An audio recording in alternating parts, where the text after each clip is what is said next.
Assalamualaikum warahmatullahi wabarakatuh. Bismillahirrahmanirrahim. Alhamdulillahi rabbil alamin. Wa bihi nasta'inu ala umuri dunya waddin. Wassalatu wassalamu ala asrafil anbiya wal mursalin. Habibina wa syafiina wa qurrati a'yunina Muhammadin wa ala alihi wa ashabihi wa tabi'in wa tabi'it tabi'ina wa tabi'ihim bi ihsanin ila yaumiddin. Amma ba'd. Qala ta'ala wa tilkal ayyamu nudawiluha bainan nas wa liya'lamallahu alladhina amanu wa yattakhidha minkum syuhada wallahu la yuhibbul zalimin. Ayyuhal muhibbuna fillah, para pecinta Allah, mari kita awali kajian kitab Risalah Qusyairiyah dengan bersama-sama membaca Ummul Quran agar kita tetap sehat walafiat, ilmu manfaat, rizki kang sarbarokah, anak cucu soleh dan solihah. Besok apabila kita dipanggil oleh Allah, kita mendapatkan husnul khotimah. Ala hadhihi niyah wa ala kulli niyatin solihah. Al-Fatihah.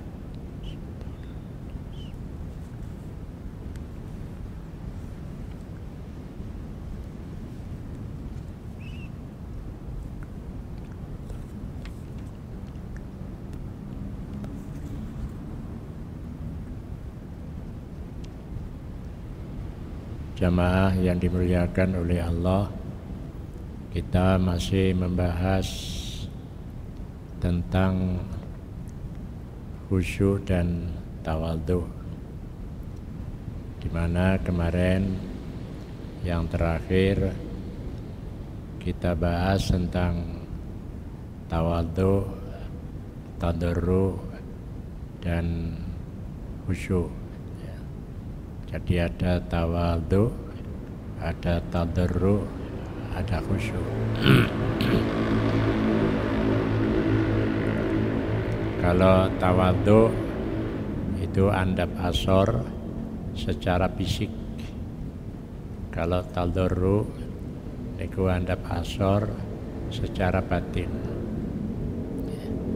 Sedang khusyuk itu adalah konsentrasi penuh. Jadi konsentrasi penuh pada objek. Jadi kalau begitu tidak akan bisa khusyuk seseorang kalau tidak melalui proses tawadhu dan tadarru. Jadi tawadhu minangka andap asor secara fisik hawahi. Sedang tadarru niku andap asor dari sisi batin. Nah, dia akan bisa kemudian mencapai tahap khusyuk. Ya, jadi mencapai tahap khusyuk. Ya.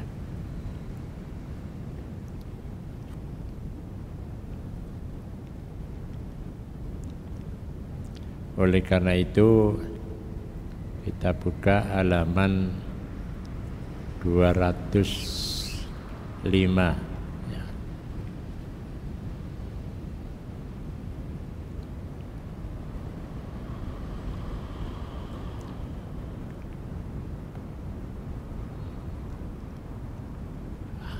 Bagian pertama dari halaman itu. Umar bin Abdul Aziz telah menerima informasi bahwa putranya membeli permata cincin dengan harga 1000 dirham. Ayahnya menulis surat kepada putranya, telah sampai kepadaku informasi bahwa engkau telah membeli permata cincin dengan harga 1000 dirham. Apabila surat ini sudah sampai kepadamu, maka juallah cincin itu. Kenyangkanlah 1000 perut, ambillah cincin itu dari 2 dirham. Gantilah permata cincin itu dengan besi buatan Cina, dan tulislah cincin ini dengan kata-kata, mudah-mudahan Allah memberikan rahmat kepada seseorang yang mengetahui kemampuan dirinya sendiri. Nah, Umar bin Abdul Aziz niku khalifah zaman Bani Umayyah, jadi masih keturunan Muawiyah, sebagai khalifah yang zuhud. Di samping zuhud, dia juga seorang yang tawadhu, tadarru. Begitu dia mendengar ada informasi bahwa putranya memberi cincin, jadi putranya membeli cincin dengan harga 1000 dirham. Begitu mendengar berita itu, Umar bin Abdul Aziz kirim surat, saya dapat informasi bahwa Anda membeli cincin 1000 dirham. Jual lagi cincin itu. Kamu cukup beli cincin dari besi seharga 2 dirham. Kemudian tulislah di cincin itu, jadi tulislah di cincin itu, semoga Allah memberi rahmat kepada seseorang yang mengetahui kemampuan dirinya sendiri, dan berikan hasil jualmu kembali pada 1000 perut. 1000 perut artinya berikan kepada penduduk supaya mereka kenyang. Itu maknanya apa? Jangan mementingkan dirinya sendiri, perhatikan orang lain. Itu saking tawadhu'nya Khalifah Umar bin Abdul Aziz. Nah, disitulah maka kalau orang itu kalau sudah tingkatannya tawadhu, itu kalau mau beli apa-apa itu mikir, ya aku iki pantes atau aku iki, padahal tonggoku akeh sing kekurangan. Itu ada sebagian orang yang seperti itu. Tapi ada yang tidak memperhatikannya. Pokoknya itu wong liya urusane dhewe. Nah, ini ada yang model seperti itu. Itulah gambaran seorang yang sudah tingkatannya tawadhu. Ada riwayat tentang Umar bin Abdul Aziz yang begitu banyak, ada 2 jilid tentang riwayat Umar bin Abdul Aziz, ketawadhuannya, ketadarruannya, kekhuduannya, ya, sampai dia kezuhudannya terhadap apa saja yang ada pada lingkungannya.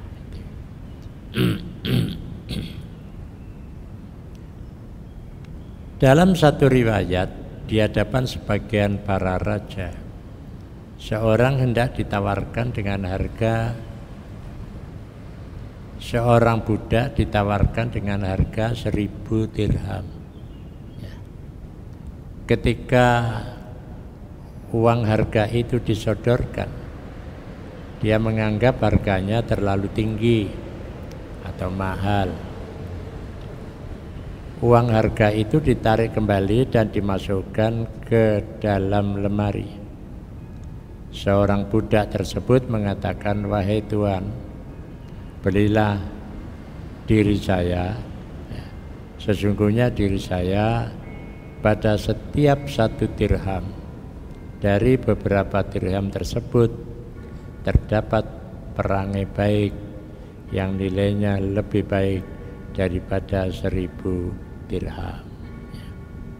Ini ku maknanya ada seorang budak yang juga andap asor. Mboten napa-napa, mboten panjenengan tumbas 1000 dirham. Tapi sampean tumbas 1 dirham mawon utawa 2 dirham, sing penting di sana ada kondisi batin yang bagus, perangai yang bagus.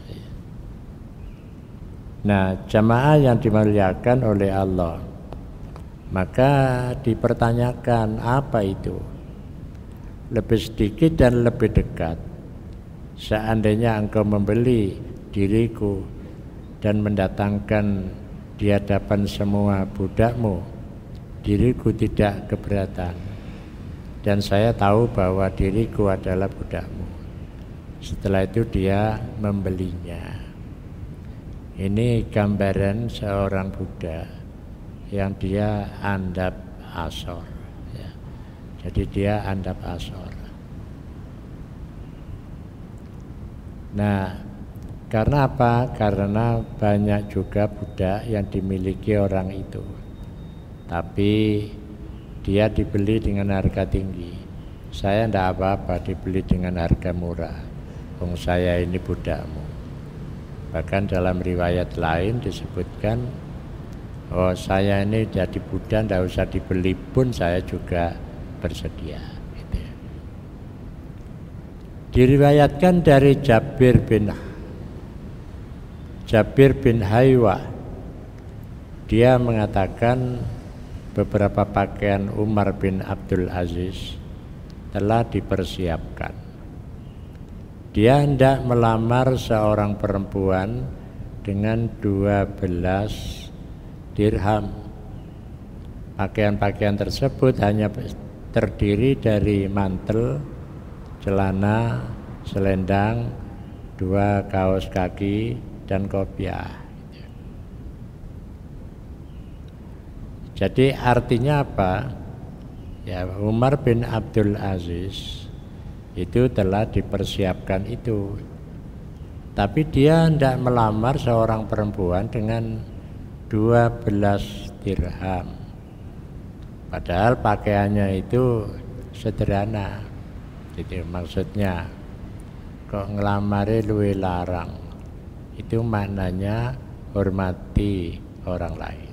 Gitu. Makanya di dalam Islam, nek Kanjeng Nabi niku nikah, mas kawin ini kan 40 ekor unta. Padahal untanya unta merah. Lah unta merah itu ya sekarang harganya seekor 150 juta. Ya. Berarti kalau 40 kan 6 miliar. Ya. Jadi 6 miliar. Bayangkan Nabi nikah berapa orang? 9 orang sebelum ada perintah supaya jadi 4 saja. Ada yang meriwayatkan 11. Nah, itu kalau 6 miliar ya berarti Nabi Muhammad itu sugih. Itu maknanya apa? Menghormati gitu ya. Jadi menghormati wanita yang mau dinikah dibandingkan menghormati dirinya sendiri. Itu karena tawadhu ya.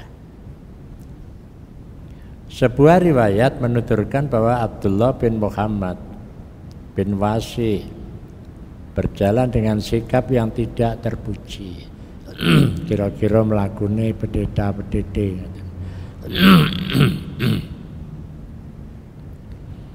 Ayahnya menasihatinya, ibumu telah mengetahui bahwa engkau membeli sesuatu dengan harga 13 dirham. Ya. Padahal Allah belum pernah memberikan harta yang banyak kepada orang-orang Islam yang sama dengan apa yang dimiliki ayahmu, sedangkan engkau berjalan dengan sikap seperti ini ya. Jadi janganlah engkau memiliki sikap berjalan dengan ya sikap yang takabur. Wong Islam lho gak ono sing rezekine sakmono iku. Kok awakmu begitu tuku dengan harga tinggi, kemudian engkau berjalan di depan mereka dengan sombong. Nah, itu tidak tawadhu ya.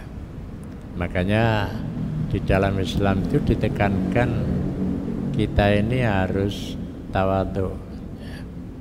Jadi kita ini harus tawadhu. Menurut Hamdun Al-Qassar, yang dimaksud tawadhu ya, adalah jangan menganggap orang lain itu butuh kepada dirimu, baik urusan dunia maupun urusan akhirat. Jadi menurut Hamdun ya, bahwa yang dikatakan tawadhu itu jangan menganggap ya bahwa orang lain itu butuh kepadamu. Ya walaupun kenyataannya memang orang lain itu butuh kepadamu, tapi jangan ditampakkan sehingga engkau menjadikan orang lain itu terperanjat. Duh, lah kok koyok ngini gitu. Nah, itu pandangan Hamdun tentang tawadhu. Jadi jadilah sebagai seorang yang selalu memperhatikan orang lain. Jadi kalau praktek di dalam kehidupan kita, kalau kita beli baju ya, baru, kemudian baju yang lama berikan pada orang lain.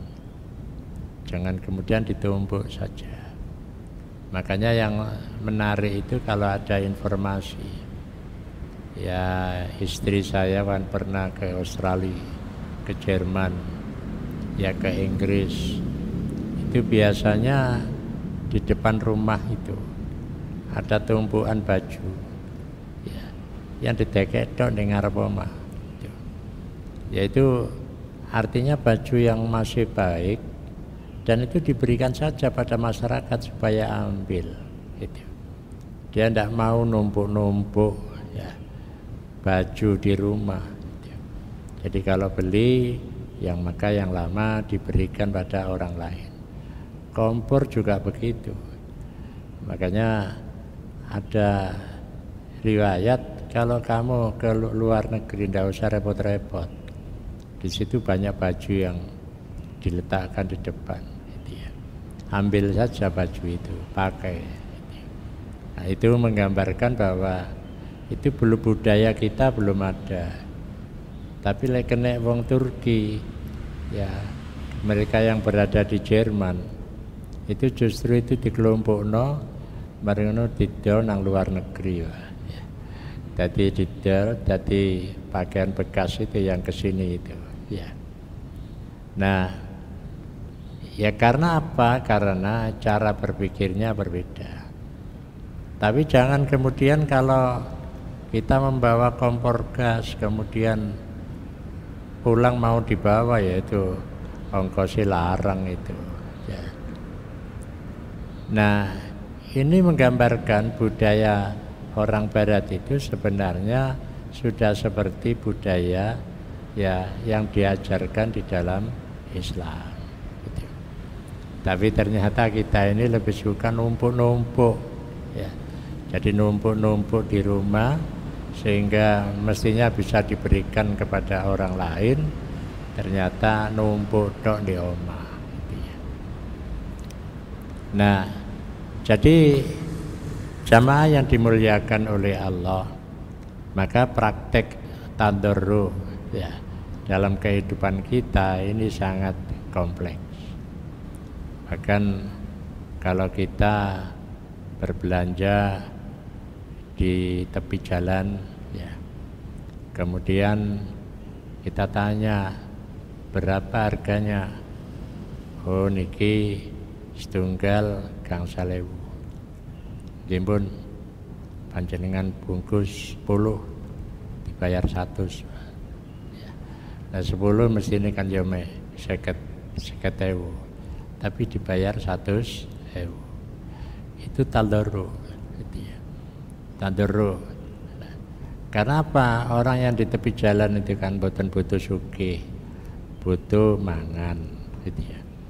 Makanya di kampung itu ada budaya kalau ada anak ngamen, ya itu baik itu tabuhan gendingan mau apa, saiki iki dina Selasa, wayahe sing ngamen iki arek iki, ayo padha dikehi, mbuh 1000, mbuh 500, mereka butuh makan, gitu ya.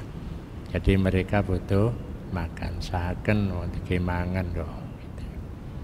Tapi kalau ternyata dipakai untuk yang maksiat, nah itu tidak boleh. Arek nom-noman amen, ya. Nggawa gitar, barang oleh duit, dikai ngombe lah, itu sing gak oleh. Tidak usah diberi itu. Ya. Jadi harus kita tanya itu, dikai apa iki? Dikai mangan apa dikai maksiat? Gitu. Dalam satu ungkapan dijelaskan Abu Darin Al-Ghifari dan Bilal Al-Habsyi pernah saling berbantah. Abu Dar mencela Bilal dengan kata-kata hitam, ya. Wong Bilal itu orang kulit hitam, Al-Habsyi, ya. Kone ireng ngono, wani-wani bantah aku, gitu ya. Bilal mengadu kepada Nabi Muhammad.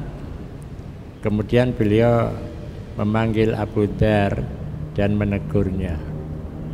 Wahai Abu Darin, di dalam hatimu masih terdapat sifat sombong seperti kesombongan orang-orang jahiliyah. Jadi seperti kesombongan orang-orang jahiliyah. Jadi Bilal begitu oleh Abu Darin, kono ireng wani-wani bantah aku. Gitu ya. Akhirnya lapor kepada Nabi. Nah, begitu dia lapor, Abu Darin dipanggil, ya. Nah, Nabi mengatakan, wahai Abu Darin, di dalam hatimu masih terdapat sifat sombong seperti kesombongan orang-orang jahiliyah, ya. Jadi makanya di Indonesia itu ya budaya tidak merendahkan orang lain itu dibangun. Jadi terhadap saudara kita di Papua, usireng, ya, rambutnya keriting, cendok pisan, macam-macam ya. Nah, itu tidak boleh, itu menimbulkan sara. Makanya saniki kan enten tiyang posting seseorang dengan pakaian kutika, rame wis di Jakarta, gitu ya. Karena apa? Ini kan merendahkan seseorang, gitu ya. Itu merendahkan seseorang, sehingga orang Papua sendiri ya protes. Kalau tidak diadili, maka kami akan mengadili dia. Jadi pemuda-pemuda Papua yang ada di Jakarta protes. Kalau dia tidak diadili, ya maka kami akan mengadili mereka. Ya. Itu artinya apa? Bahwa ada kesombongan, masih ada kesombongan di hati kita. Ya walaupun hitam, itu ya harus dihormati. Makanya ya satu ketika Rasulullah itu menyatakan begini, ya, satu saat nanti ada orang yang sekarang kita jadikan budak, mereka nanti akan menjadi pemimpin kita. Jadi menjadi pemimpin kita. Dulu niku kan perbudakan enten toh. Ya karena apa?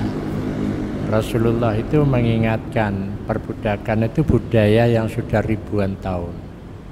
antara orang kulit hitam dengan kulit yang tidak hitam.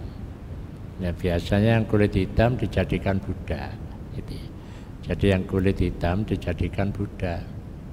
Nah, Nabi memahami perbudakan ini terjadi dan sudah lama, menghapusnya susah. Tapi Nabi mengatakan penghapusan Buddha itu ya sejak Nabi itu, tapi secara bertahap.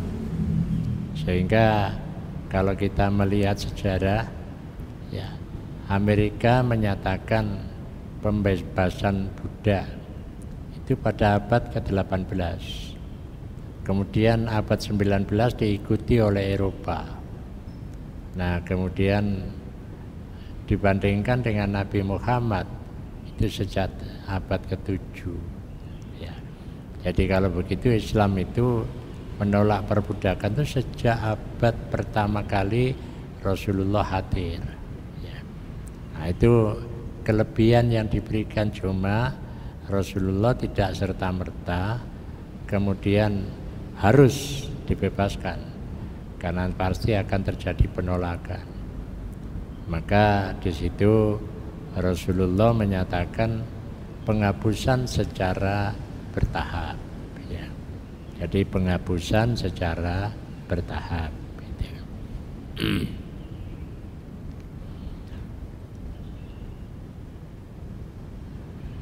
Setelah itu Abu Dzarrin menimpakan beban pada dirinya sendiri. Dia bersumpah untuk tidak mengangkat kepalanya sebelum pipinya diinjak oleh Bilal dengan telapak kakinya. Ya. Abu Dzar tidak mau mengangkat kepalanya sehingga Bilal melaksanakan apa yang diinginkan. Ya, karena itu maka Abu Dzarrin Al-Ghifari dia menyatakan, saya tidak akan mengangkat kepala saya akan melaku dingklu sampai Bilal mau menginjak pipi saya, gitu ya.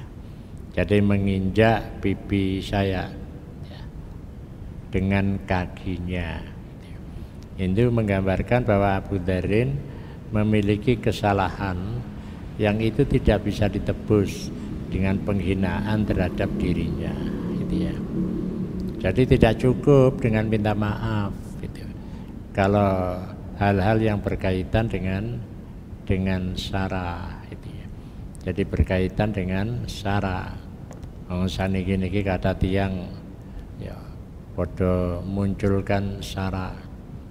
Nek miturut riwayatnya Abu Dzarrin, dia tidak kemudian dipaksa untuk dihukum ya melalui pengadilan, tapi dia justru minta, ya Abu Dzarrin, saya tidak akan menengadahkan kepala saya sebelum Bilal menginjakkan kakinya di pipi saya. Akhirnya Bilal melaksanakan apa yang diinginkan.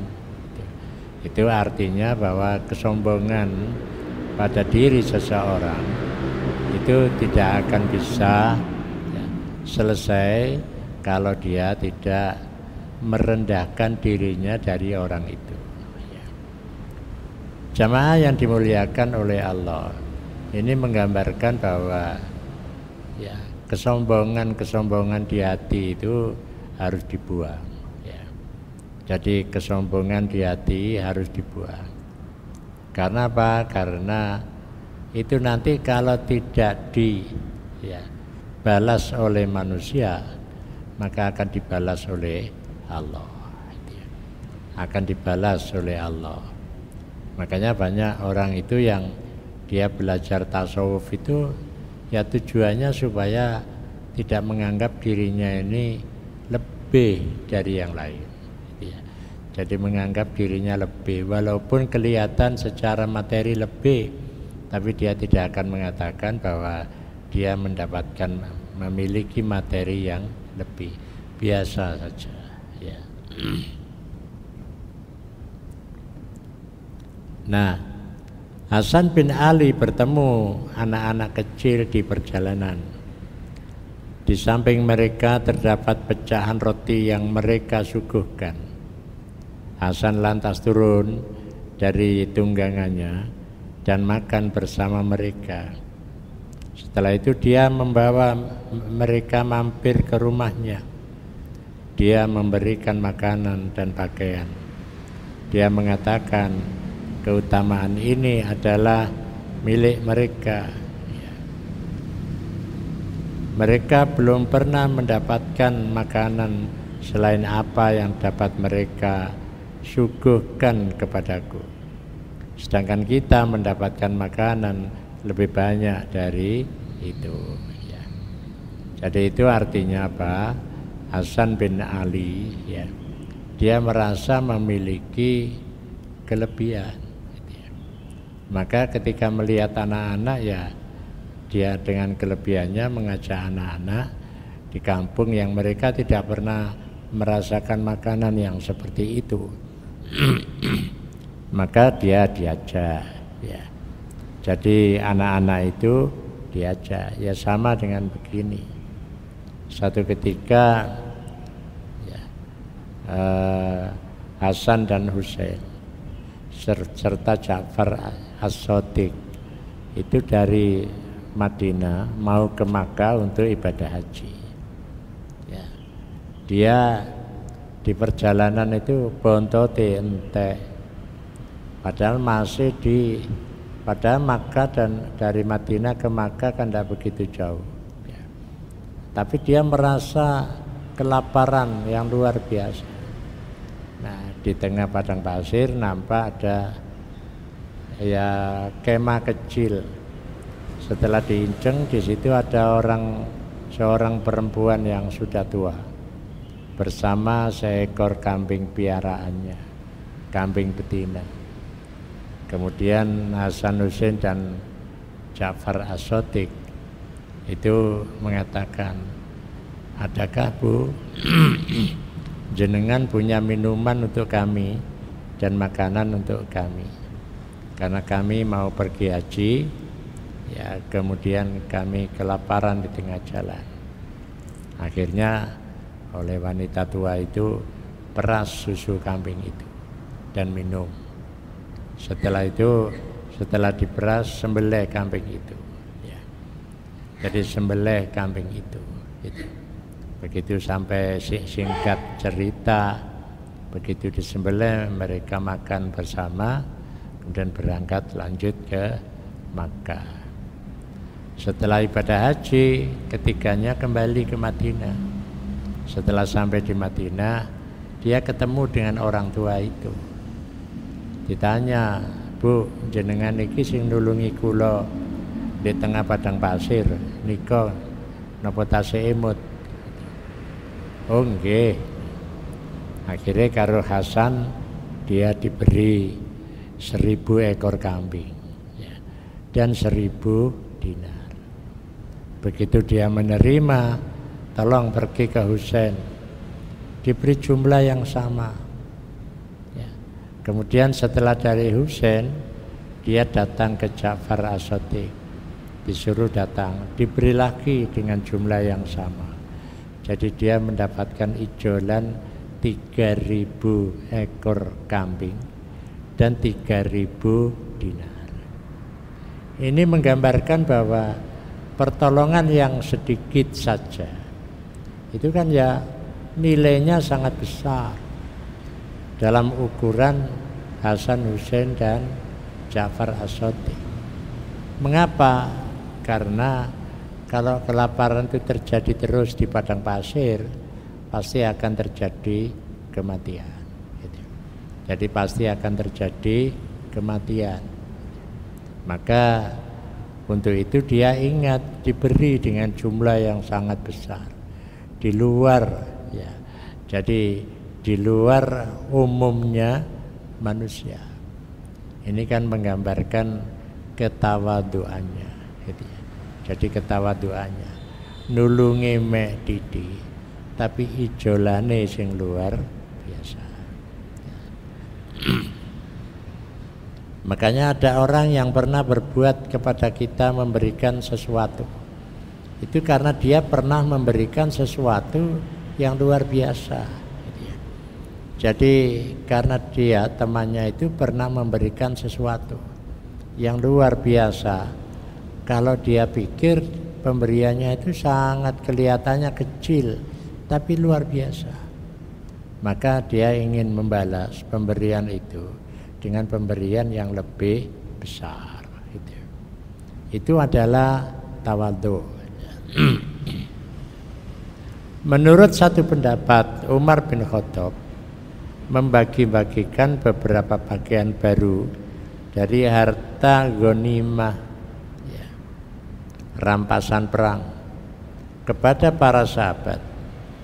Umar mengirimkan sebuah yang kuat kepada Mu'adz bin Jabal. Namun dia menjual pakaian pemberian itu dan dipakai untuk membeli 6 budak, kemudian dimerdekakannya. Peristiwa tersebut sampai terdengar Umar bin Khattab. Selesai melanjutkan pembagiannya, Umar mengirimkan lagi satu pakaian baru kepada Mu'adz bin Jabal. Mu'adz mencela apa yang dikerjakan oleh Umar. Jadi Umar bagi harta ghanimah kepada para sahabat, termasuk diberikan kepada sahabat Mu'adz bin Jabal. Mu'adz bin Jabal itu pada masa Rasulullah pernah ditugasi menjadi gubernur di Yaman. Jadi menjadi gubernur di Yaman. Kemudian ditanya, ya Mu'adz, bimadza taqdi? Dengan apa engkau menetapkan hukum? Bi kitabillah. Fa illam tajid fi kitabillah fa bi sunnati Rasulillah. Fa illam tajid fi kitabillah wala fi sunnati Rasulillah ajtahidu ra'yi wala halu. Jadi Umar bin Mu'adz bin Jabal ketika ditanya Rasulullah, kalau kamu di sana kan akan banyak terjadi persoalan, maka bagaimana kamu menyelesaikan persoalan itu?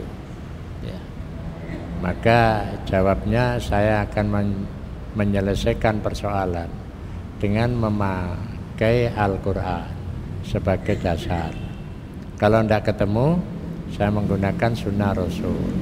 Kalau keduanya tidak ketemu, ya saya berijtihad, tapi tetap berdasar kepada Al-Quran dan As-Sunnah. Ini pada zaman Rasul. Tapi pada zaman Umar, Mu'adz bin Jabal tidak lagi menjadi gubernur di Yaman, tapi dia menjadi sahabat yang kembali ke wilayah Madinah. Nah, Umar mendapatkan harta rampasan dibagikan kepada para sahabat.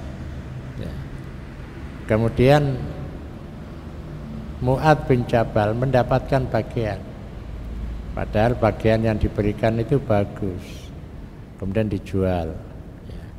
Begitu dijual, dia membeli budak, 5 orang budak. Kemudian setelah dibeli, dia dibebaskan.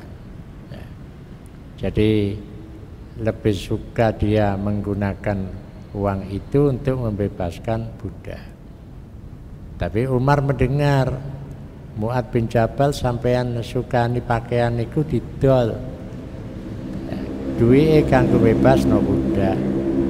Nah, setelah itu Umar ngirimi lagi pakaian, maka Mu'adz bin Jabal marah. Jadi Mu'adz bin Jabal marah dan mencela kepada Umar.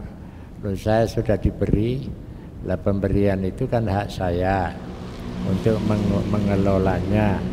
Nah, itu sudah saya terima, kemudian saya jual. Nah, begitu saya jual, uangnya saya pakai untuk membebaskan budak. Kok saya masih diberi lagi? Gitu. Ya. Jadi dia mencela, saya sudah selesai mendapatkan, tidak boleh dapat 2 kali. Gitu. Itu artinya apa? Ya. Jadi artinya bahwa seseorang itu sangat andap asor, wis soleh kok, ya. Tapi ya ana wong wis soleh dikai maneh, wah malah seneng deh ya oleh double, gitu ya. Ini dia ndak mau, gitu.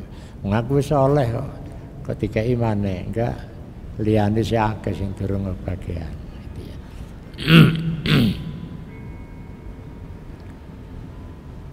Maka celaan itu diungkapkan tidak ada artinya bagiku karena engkau telah menjual pemberian pertama. Ya. Hal itu adalah kewajibannya. Berikanlah bagianku, saya bersumpah kepadamu betul-betul akan saya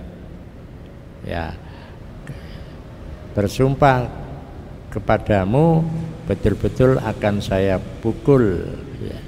Itu artinya bahwa ya satu pihak orang itu kalau sudah diberi kemudian kok diberi lagi ya.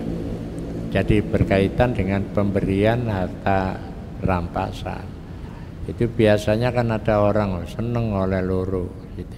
Tapi dia tidak mau, itu aja dijual untuk membeli budak, kemudian setelah dibeli budak itu dia bebaskan. Itu sudah nilainya tambah luar biasa, jangan diberi lagi ya. Ini kepalaku sudah ada di hadapanmu. Orang tua akan berteman dengan orang tua. Soalnya podo tuane ya podo kancane itu ya. Umar bin Khattab dengan Mu'ad bin Jabal itu sahabat yang sama-sama sudah tua. Ini menggambarkan bahwa kehidupan andap asor itu diperlukan di dalam masyarakat kita. Ya.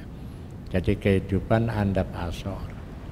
Nah, makanya budaya andap asor ini harus terus ada di tengah-tengah masyarakat kita.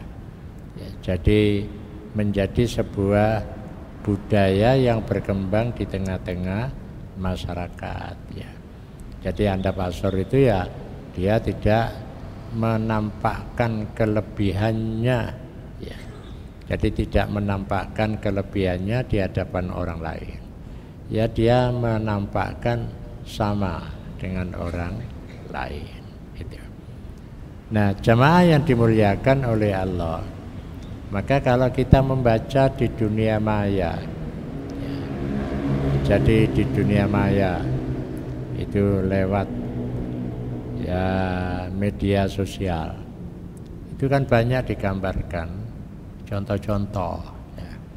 Jadi digambarkan kejadian-kejadian di mana akhirnya banyak orang tertarik kepada Islam ya. Jadi tertarik kepada Islam. Begitu gedung kembar di New York itu tabrak pesawat, yang disalahkan kan umat Islam. Ya. Tapi orang-orang di sana tidak lagi melihat iki orang Islam perlu dikutuk, tidak. Tapi orang-orang Barat itu bertanya-tanya, apa benar orang Islam itu melakukan hal itu? Apakah itu tidak polanya sendiri untuk menghancurkan orang Islam? Akhirnya apa yang terjadi? Ya banyak orang Barat sekarang itu masuk Islam ya. Mengapa? Karena Islam tidak pernah melakukan hal-hal yang seperti itu. Maka dunia dakwah kita ini berbeda. Kalau dulu dakwahnya ya, Tariq bin Ziyad, panglima perang dari Maroko, itu kan menyebarkan Islam di Spanyol dengan pedang. Tapi sebagian penyebar Islam ke timur itu kan tanpa pedang. Nah, jadi ketika di barat dengan pedang ya dakwah Islamiyahnya, maka orang-orang barat berusaha untuk membalas dendam. Tapi di timur tidak. Karena tidak dengan senjata, maka kecintaan kepada Islam ini terus berjalan. Dan Islam di timur kalau dihitung sejak zaman Nabi ya sampai sekarang sudah 1000 tahun Tapi di barat hanya sempat hidup 700 tahun, setelah itu Islam habis. Makanya sekarang dakwah Islam di barat itu dengan cara yang handap asor.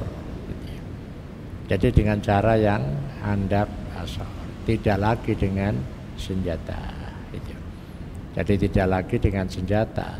Ternyata justru lebih banyak orang yang berduyun-duyun masuk Islam, ya sekarang ini, apalagi PBB sudah menyatakan bahwa ya ada hari penolakan terhadap Islamofobia. Jadi pokoknya menjadikan Islam itu menjadi agama yang ekstrim, yang tidak toleransi, itu sekarang sudah ditolak oleh PBB, sehingga ada hari ya penolakan Islamofobia. Nah, ini kesempatan mendakwakan Islam di tengah-tengah masyarakat dengan cara-cara damai. Seperti yang dulu pernah dilakukan di daerah kita ini kan, dakwah Islamiyahnya dengan cara damai. Jadi tidak dakwah Islam kemudian ini bid'ah, ini takhayul, ini khurafat, tidak begitu. Ya. Jadi dakwah Islam itu merubah perilaku seseorang dari perilaku yang tidak Islami menjadi perilaku yang Islami. Tidak kemudian melakukan tuduhan TBC, ya, takhayul, bid'ah dan khurafat, ya. Tapi hanya dengan dakwah bahwa amal itu kurang sempurna.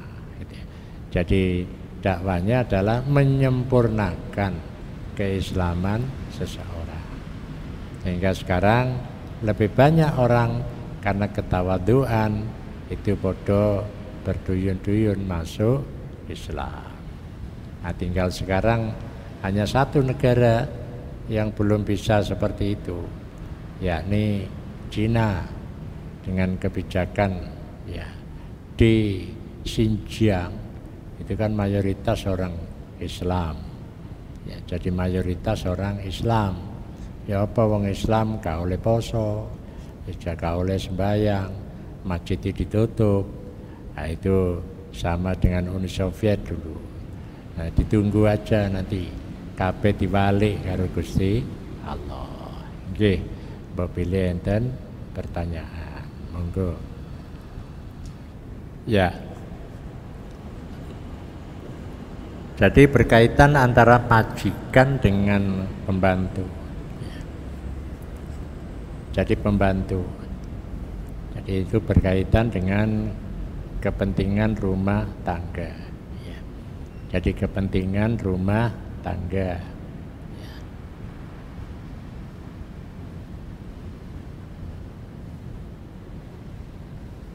Jadi dengan berkaitan dengan rumah tangga. Ya namanya aja pembantu.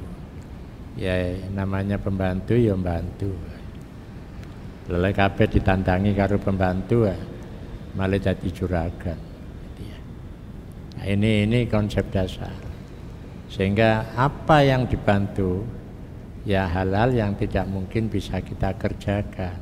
Gitu. Ya jadi lah biasanya wong namanya pembantu ya ono sing saenake, ya ono sing pembantu itu bisa memahami apa yang mau dikerjakan. Nah di sini memang akadnya itu ya itu pertama kali harus ada walaupun dengan pembantu. Jadi akad itu ada. Nah, cuma biasanya kita ini pembantu rumah tangga itu akadnya tidak ada. Ya, sepokok kongon ngrewangi. Nah, apa sing direwangi? Gitu. Nah, itu perlu seperti di pabrik-pabrik itu kalau ada pekerja ya mesti dijelaskan pekerjaan kamu ini, ruangannya di sini. Gitu. Nah, kalau pembantu rumah tangga itu kan serabutan. Jadi serabutan. Maka dengan demikian jangan sampai kita menganggap pembantu itu sebagai pembantu. Tapi bagaimana kita bisa memuliakan pembantu? Iki sing rada angel. Ya. Jadi artinya dia adalah sama dengan kita. Gitu ya. Jangan sampai terjadi di luar negeri, di Singapura, ya orang-orang Indonesia menjadi pembantu itu langsung ya seperti budak. Gitu ya. Nah, itu tidak boleh. Maka kita harus ya menjelaskan pekerjaan sampean apa. Ini supaya nanti jelas gitu ya. Tapi kalau tidak nanti selalu marah saja ini majikan, karena sing digarap gak cocok karo karepe majikan. Nah dari sinilah maka di dalam Islam yang namanya pembantu itu harus harus ditekankan pekerjaannya. Kalau pekerjaannya di Hongkong ngomong anak, ya wis ngomong anak. Ya ngomong anak, ya makai pakaiane, ya panganane lan sabinunggalane. Yang penting ngomong anak, gitu ya. Ya kalau ngomong anak kok anake wis anteng ya, mbok menawa pekerjaan liya nyapu ya, ngepel ya ora apa-apa, tambahan. Nah itu biasanya kalau kita datang ke pusat latihan kerja itu ya itu kan ya juga dinasihatkan seperti itu. Kalau nanti di Hongkong, di Taiwan sebagai pembantu rumah tangga, kalau bagian ngomong teknisnya begini, itu ada panduannya gitu ya. Jamaah yang dimuliakan oleh Allah, saya kira itu yang dapat saya sampaikan. Semoga ini ada manfaatnya bagi kita semua. Amin ya rabbal alamin. Wallahul muwaffiq ila aqwamit thoriq. Wassalamualaikum warahmatullahi wabarakatuh.